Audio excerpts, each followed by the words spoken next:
后轮窄一点，之前150，这是170。对。之前是150的后轮吗？150或者160。现在170，真的不会。但是它是17寸了，现在是。记不太清了，之前是18寸的吧？对，之前是18寸。啊，前后18的。好。大家好，老四。然后今天来试驾一下这个高金新来的这个1200穿越啊，简单试骑一下。上来第一时间就会感觉车比以前的落脚感受好他妈太多了。现在它这个落脚感受我已经不太好形容了，就是这个车已经到，我之前是2个脚尖勉强着地，现在已经到2个脚掌全部着地了。2个脚掌全部着地啥概念呢？就基本我骑可能770或者是这个坐高收的比较好的这种790、800大概的这种坐高就非常低了，比高金500要低很多。然后低了以后，第一个感觉就是这个车的体量感小了很多啊。然后它这个骑行三角上比较大的变化就是这个手把做了一个加宽。我当时拿到高金的1200，第一时间就是把它去手把做了一个加宽，因为这种龙头比较沉的车，你换一个比较宽的手把，这样的力臂更长以后，你相对来说扭动起来会轻松很多。然后做了一定程度的加高啊，也就是我当时做的加高。所以这个车跟我当时整个想的思路、改装的思路还是非常的像的。它现在同时后轮改了一个，它减高这个坐高的方法用的比较多。首先是坐垫上一定改动，然后就是这个后轮。它做了一个这样的，从18寸换成了一个17寸的这样一个后轮，那就一下减着很多，好像这个减震的也有缩减啊。就这些东西，对于一台这么重的车来说，如果你是一个250或者是500，我觉得是没有那么大必要。但对于一个比较重的车来说，我觉得这些东西是有非常积极的意义的，能够让很多人能够骑上。好吧，我们先试驾一下，一会儿到那儿再好好说这台车。它这个油门现在还是特别轻啊，特别轻。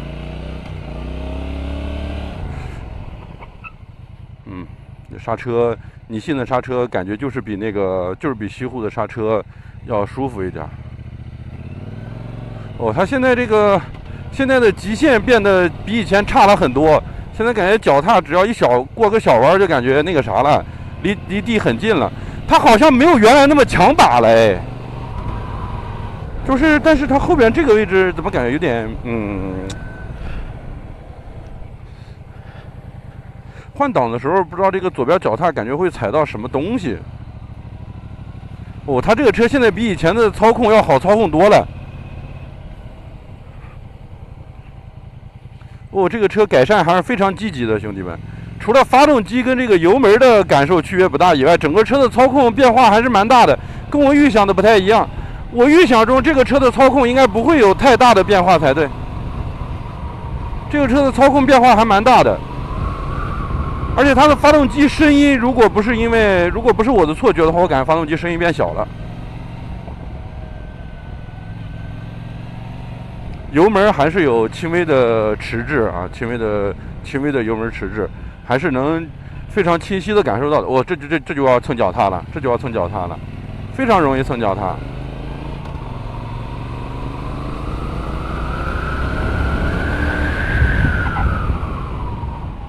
刹车感受挺好的。我不记得之前的刹车感受了，但现在的刹车感受是蛮好的，没什么问题。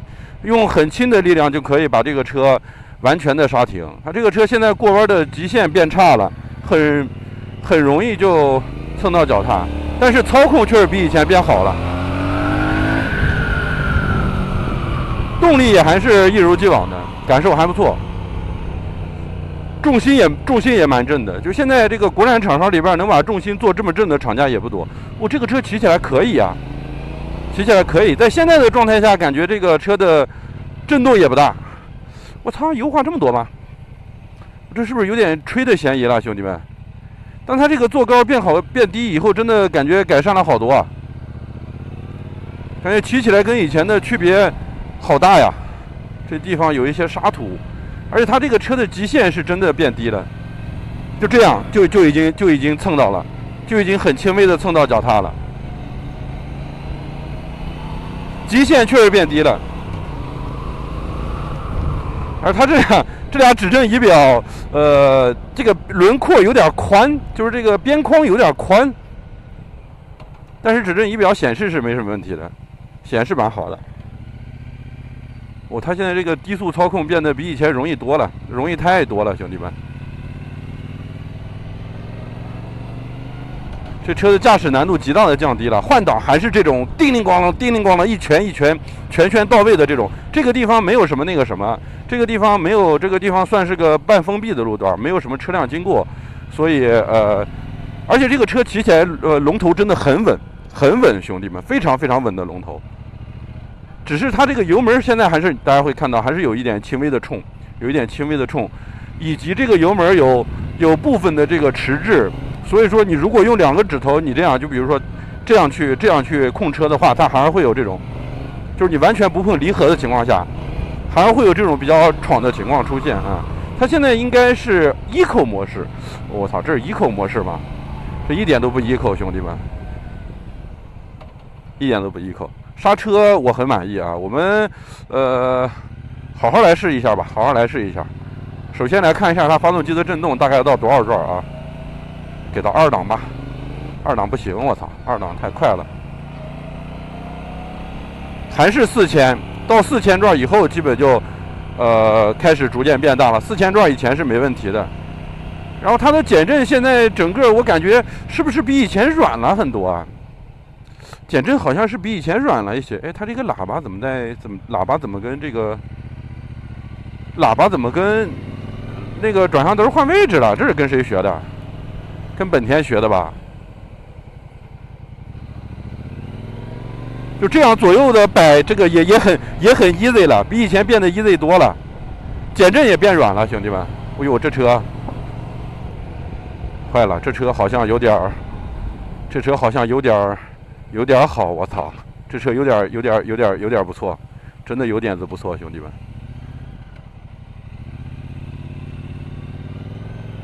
哎呦，这车比我不能说别的，反正这车比之前的1200感受上是好了很多。它减震也变软了，这种车还是要比较软的，这种减震会比较好。不过它这个车对减震是软了，而且这个车现在站起来感觉比以前容易了，它这个腿部里也没有原来那么卡脚了，对吧？站起来这种感觉还是非常容易的。哇，这站起来，而且相对来说人还是比较直立的一个状态。如果前轮再大点，可能就真攀爬了，兄弟们，真能攀爬起来了。很稳，车真的很稳。这车骑着现在有点好骑着，过这些小坑小坎儿，这个减震处理的完全没压力。它现在就是一个比较偏舒适取向的减震了。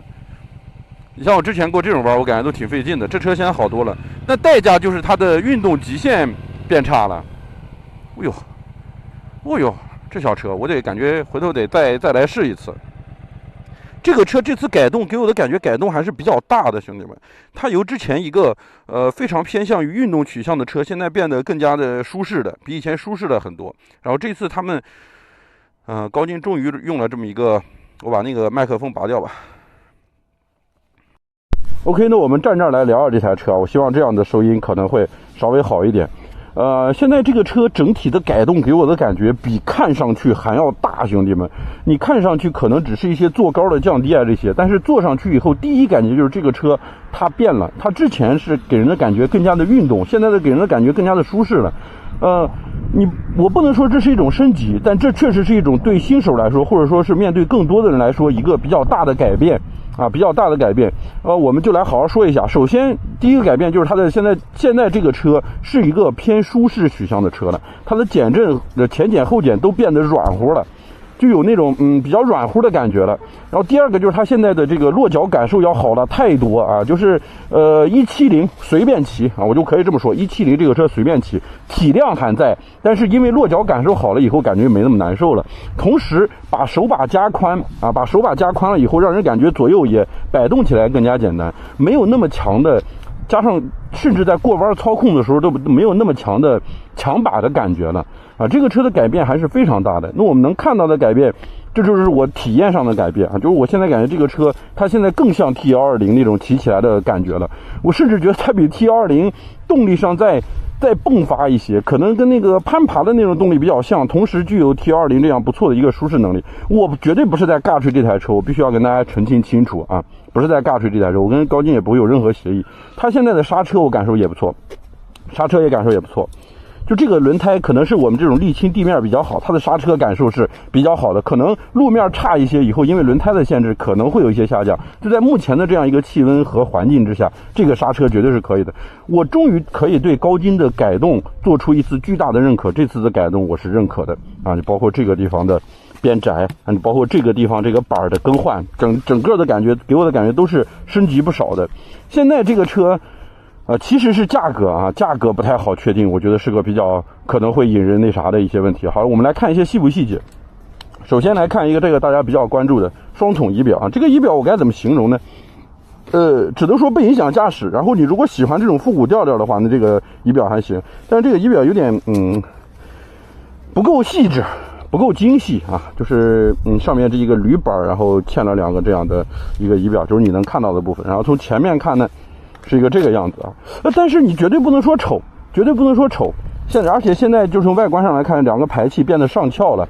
它排气这种上翘，可能我觉得啊，它是为了防止你在过弯的时候特别容易蹭到排气，因为它现在的过弯极限真的变低了，就是没有原来那么好的过弯极限了。因为这个整个离地间隙变低了，然后车座也变低了，脚踏或者是这些东西全部都整个都往下挪了一点嘛。它现在变低以后，可能就要把这个排气往上弄一弄。大家可以看到这个地方专门凹进去一点来躲这个。其实在速双上的排气也是这样设计的，凯旋速双上那个比较偏运动的车辆也是这样设计的。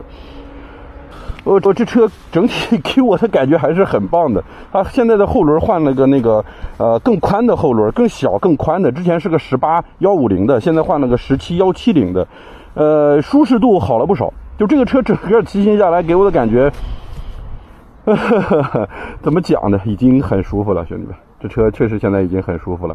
那老毛病就是第一个，这个油门闯动还是没有改，油门依然是突有点闯，然后油门的迟滞感还是有一点点有一点那个迟滞感，你可能需要一段的时间去适应。这个其实不会构成特别严重的问题，但是从别的车上一下换到这个车的时候，你会感觉到这个电子油门还是有一定的迟滞。那另一个就是这个高金的这次电子油门的这个手感还是没有太大的改进啊，就是太轻了，就感觉在做一个弹簧，它缺少一点那种阻尼感，或者说这个手感啊，这个东西太轻了，你只能说这是个个人适应问题，个人的适应问题。然后还有什么好说的吗？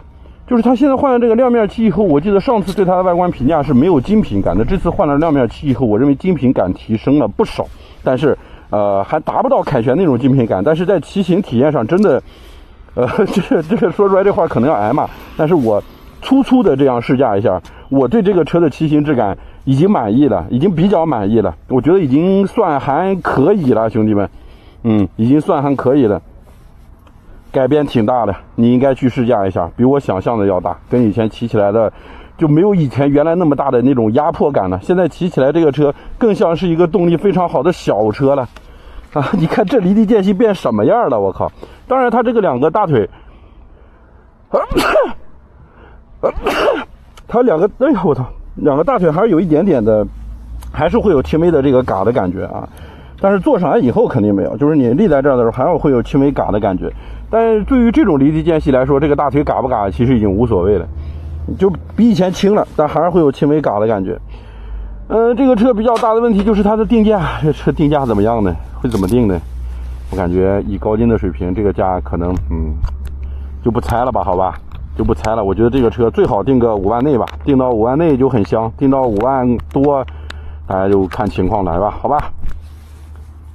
你就再骑一小会儿啊。总体来说，这个高金还是非常的听劝的，就这次的改动，我感觉改动蛮大的，它这个排气声音也变小了，好像。这个排气声音变小挺多的，就现在的感觉就是这个车它变得更加的我该怎么形容呢？就是你感觉它从一个更偏向于咖啡感觉的车辆调教，现在变得更偏向于这种日常走街的调教了。我们来简单的这种日常的骑法来稍微骑一下这个车啊，就温柔的骑一下这个车。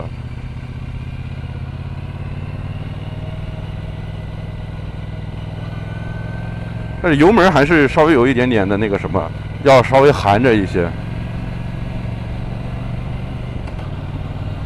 换挡，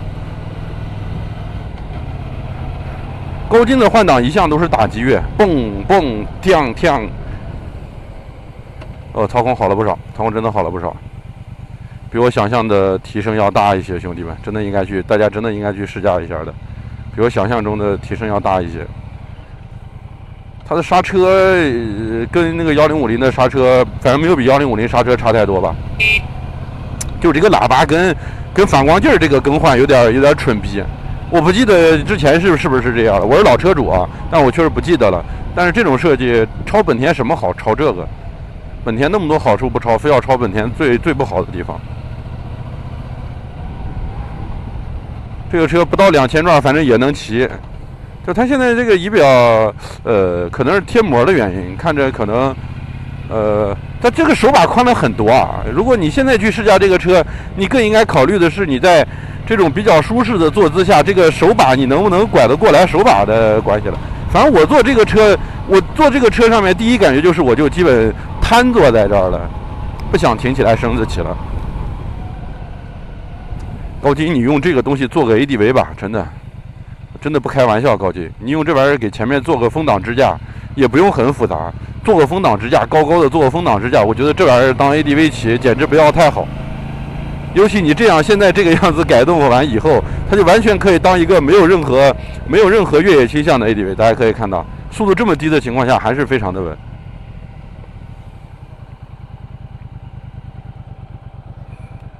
好吧，大概就这个样子吧。